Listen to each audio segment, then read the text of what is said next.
ನಾನು ನಿಮ್ಮ number 1 astrologer Aryavardhan ಮಾತಾಡ್ತೀನಿ. ನನ್ನ ಪ್ರೋಗ್ರಾಮ್ ನೀವು ನೋಡಿ, ನೀವು ಕೂಡ ನಂಬರ್ 1 ಆಗಿ ಅಂತ ನಾನು ಹೇಳ್ತಾ ಇದ್ದೀನಿ. ನಾನು ನಿಮ್ಮ ನಂಬರ್ 1 ಅಸ್ಟ್ರಾಲಜರ್ ಮಾತಾಡ್ತಿದ್ದೀನಿ. 5/14/23 ತುಂಬ ಬ್ಯೂಟಿಫುಲ್ ಡೇಟ್ ಆಫ್ ಬರ್ತ್ ಅಂತ ಹೇಳುತ್ತೆ. ಈ ವರ್ಷದಲ್ಲಿ ತುಂಬ ಲಕ್ಕನ್ನ ಕಾಣುತ್ತೆ, ಲಕ್ಕಿ ಆಗಿರ್ತೀರ ಅಂತ ಹೇಳ್ತಾರೆ.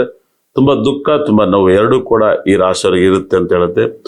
ಈ ಒಂದು ತಿಂಗಳಲ್ಲಿ 8ನೇ ತಿಂಗಳಲ್ಲಿ ನೀವು ತುಂಬ ಕೇರ್ಫುಲ್ ಆಗಿ ಹ್ಯಾಂಡಲ್ ಮಾಡೋಕ್ಕಾಗುತ್ತೆ. ನಿಮ್ಮ ಟೈಮ್ ತುಂಬ ಚೆನ್ನಾಗಿದ್ದು ಮತ್ತೆ ಚೆನ್ನಾಗಿರಕ್ಕಲ್ಲ, ನಿಮಗೆ 50-50 ಅಂತ ಹೇಳುತ್ತೆ. ಯಾಕಂದ್ರೆ ನಿಮ್ಮ ರಾಶಿಯಲ್ಲಿ ಶುಕ್ರ ಗ್ರಹ ಇದ್ದಾನೆ, ತುಂಬಾ ಅದ್ಭುತ. ಶುಕ್ರ ದಶೆ ನಡೆಯೋರಿಗೆ ತುಂಬಾ ಲಕ್ ಅನ್ನ ಕೊಡುತ್ತೆ.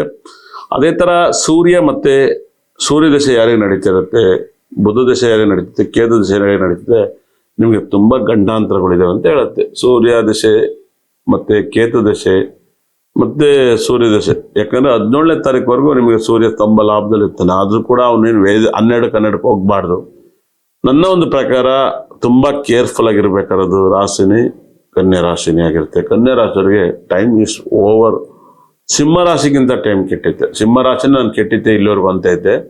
ಸಿಂಹ ರಾಶಿಗಿಂತ ಕನ್ಯಾ ರಾಶಿಯವರಿಗೆ ಟೈಮ್ ಕೆಟ್ಟೈತೆ. ಯಾಕಂದ್ರೆ ಕನ್ಯಾ ರಾಶಿಯವರಿಗೆ ಶನಿ ಸಪ್ತಮದಲ್ಲಿ ಶನಿ ದೃಷ್ಟಿ ಬೀಳ್ತಾ ಇರುತ್ತೆ. ಒಂಥರ ಕೈಗೆ ಬಂತು ಬಾಯಿಗೆ ಬರಲ್ಲ. 100% ತುಂಬಾ ಆಘಾತವನ್ನ ಕೊಡ್ತಾ ಇದೆ. ಕುಜಗ್ರಹ ನಿಮಗೆ ಲಗ್ನವನ್ನ ರಾಶಿಯನ್ನ ನೋಡ್ತಾನೆ. ಕುಜ 3ನೇನಾಗಿ 8ನೇನಾಗಿ 10ನೇ ಮನೆಗೆ ಬಂದಾನೆ. 3ನೇ ಮನೆ ಅಣ್ಣ ಅಲ್ಲ ತಮ್ಮ ಮತ್ತೆ ಫ್ರೆಂಡ್ಸ್, ಇವರೆಲ್ಲರೂ ಶತ್ರು ಆಗ್ತಾರೆ 10th ಲಾಡಿಗೆ ಬಂದ್ರೆ.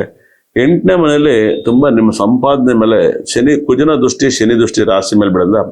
ನಿಮ್ಗೆ ಆಸ್ಟೆಂಟ್ ಅಪಘಾತಗಳು ಮತ್ತೆ ಜಗಳಗಳು ಮನಸ್ತಾಪಗಳು ಇವೆಲ್ಲವೂ ಕೂಡ ತುಂಬಾ ನಡೀತಾ ಹೋಗುತ್ತೆ ಕನ್ಯಾ ರಾಶಿಯವರಿಗೆ. ಕನ್ಯಾ ರಾಶಿಯವರು ತುಂಬಾ ಕೇರ್ಫುಲ್ ಆಗಿರ್ಬೇಕಾಗುತ್ತೆ. ಹೊಡೆದಾಟ, ಜಗಳ, ಪಂಚಾಯಿತಿ, ನ್ಯಾಯಾಲಯಕ್ಕೆ ಹೋಗೋದು ತುಂಬಾ ಒಳ್ಳೇದಲ್ಲ. ಕೋರ್ಟು ಕೇಸು ಇಂಥವೆಲ್ಲ ಇದ್ರೆ ಬೇಲ್ ಸಿಗಲ್ಲ. ಒಂದಲ್ಲ ಒಂದು ಸಮಸ್ಯೆ, ತುಂಬಾ ದುಡ್ಡನ್ನ ಖರ್ಚು ಮಾಡ್ತೀರಾ ಅಂತ ಹೇಳುತ್ತೆ. ಮನಸ್ಸಿನಲ್ಲಿ ನಿಮಗೆ ನಿಮ್ಮ ರಾಶಿನೇ ಕೆಟ್ಟಿದ್ದಾನೆ. ಕುಜ ಬುಧ ಗ್ರಹ 12ನೇ ಮೇಲೆ ಇದ್ದಾನೆ. ಇದು ಒಳ್ಳೇದಲ್ಲ. 12ನೇ ಮನೆಯಲ್ಲಿ ಬುಧ ಇರೋದು ನಿಮಗೆ ಒಳ್ಳೇದಲ್ಲ. ಬುಧ 12ನೇ ಮೇಲೆ ಇದ್ರೆ BP ಜಾಸ್ತಿ ಬರುತ್ತೆ. BP ಯಾರಿಗೆ ಬುಧ ಗ್ರಹ ಈ 12ನೇ ಮೇಲೆ ಇದ್ದಾಗ BP ಬಂದ್ಬಿಡ್ತವೆ. ತುಂಬಾ ಕೇರ್ಫುಲ್. 6ನೇ ಮನೆ 12ನೇ ಮನೆ ಜ್ಯೋತಿಷ ರೀತಿಯಲ್ಲಿ ಹೇಳ್ತಾ ಇದೀನಿ. ತುಂಬಾ ಜನಕ್ಕೆ BP ಬರೋದೆ 6ನೇ ಮನೆಯಲ್ಲಿ ಬುಧ ಗ್ರಹ ಇದ್ರೆ, 8ನೇ ಮನೆ ಬುಧ ಗ್ರಹ ಇದ್ರೆ, 12ನೇ ಮನೆಯಲ್ಲಿ. ಹಾಗಾಗಿ ಟೆನ್ಷನ್ಗೆ BP ಬರ್ಸ್ಕೊಂಡು ತುಂಬಾ ಹೆಲ್ತ್ ಹಾಳು ಮಾಡ್ಕೋಬೇಡಿ. ನಿಮಗೆ ಈ ಒಂದು 100% ಅಲ್ಲಿ 20% ಮಾತ್ರ ರಿಸಲ್ಟ್ ಇದೆ. 80% ನಿಮ್ಮ ಜಾತಕ ಲಾಕ್ ಆಗೈತೆ. ಹಾಗಾಗಿ ನೀವು ಮಾಡ್ಕೋಬೇಕಾದ್ರು ನಮ್ಮಲ್ಲಿ ಸಿಗುವಂತ ಒಂದು ವಾಸ್ತು ಕಿಟ್ ಆಗಿರ್ಬೋದು, ಸ್ಟೋನ್ಸ್ ಆಗಿರ್ಬೋದು, ದಯವಿಟ್ಟು ಬಳಸಿ. ನಿಮ್ಗೆ ಯಾವ ಸ್ಟೋನ್ ಕೊಡಬೇಕು ಅನ್ನೋದು ಇಂಪಾರ್ಟೆಂಟ್ ಆಗುತ್ತೆ. ಒಂದು ನಿಮ್ಮ ಕೈಲಿ ಆದ್ರೆ ಡೈಲಿ ನವಗ್ರಹಗಳನ್ನ ಆರಾಧನೆ ಮಾಡಿ, ನವಗ್ರಹಗಳ ಮಂತ್ರವನ್ನ ಪಠನೆ ಮಾಡಿ. ಇಲ್ಲ ದೇವರು ನಿಮ್ಗೆ ನವಗ್ರಹ ಟೆಂಪಲ್ ಹೋಗಿ ಕೈ ಮುಗಿರಿ. ಬಹಳ ಅದ್ಭುತವಾಗಿ ನೋಡಿ. ನಾನು ಯಾವ್ದು ಮಂತ್ರ ಹೇಳಲ್ಲ, ನಾನು ನವಗ್ರಹಗಳನ್ನ ಅತಿ ಹೆಚ್ಚು ಪ್ರಾರ್ಥನೆ ಮಾಡ್ತೀನಿ. ತುಂಬಾ ಪಾಸಿಟಿವ್ ಮೇಲೆ ಪಾಸಿಟಿವ್ನ ಕೊಡುತ್ತೆ. ತುಂಬಾ ಸ್ಟೋನ್ನ ಬಳಸ್ತೀನಿ, ತುಂಬಾ ಎನರ್ಜಿ ಆಗುತ್ತೆ. ನಾನು ಪಚ್ಚೆ ನೋಡಿ ಹೆಂಗ್ ಬಳಸ್ತೀನಿ, ಪಚ್ಚೆ ಬಳಸ್ತೀನಿ. ತುಂಬಾ ಲಕ್ನ ತಂದು ಕೊಡುತ್ತೆ.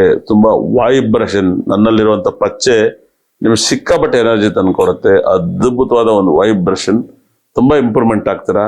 ಶುಕ್ರ ಮತ್ತೆ ಬುಧ ಗ್ರಹನ ಎರಡನ್ನೂ ಕೂಡ ನಿಮ್ಮ ಮನೇಲಿ ಇದ್ರೆ ನಿಮ್ಗೆ ಸಖತ್ ಪಾಸಿಟಿವ್ನ ಕೊಡುತ್ತೆ. ನಾನು ತೋರಿಸ್ಬೋದಾಗಿತ್ತು, ನೆಕ್ಸ್ಟ್ ವಿಡಿಯೋದಲ್ಲಿ ತೋರಿಸ್ತೀನಿ. ಒಂದು ಕನ್ಯಾ ರಾಶಿಯವರಿಗೆ ಸಕಲ ಸಂಪತ್ತು ಐಶ್ವರ್ಯ ಕೊಟ್ಟು ಕಾಪಾಡಲಿ ಅಂತೇಳಿ ನನ್ನ ಬ್ರಹ್ಮ ನನ್ನ ಭದ್ರ ಕಳೆ 9 ಕೂಡ ಸಕಲ ಸಂಪತ್ತು ಐಶ್ವರ್ಯ ಕೊಟ್ಟು ಕಾಪಾಡಲಿ ಅಂತ ಕೈ ಮುಗಿತೀನಿ. ಧನ್ಯವಾದಗಳು. Don't forget to like and subscribe.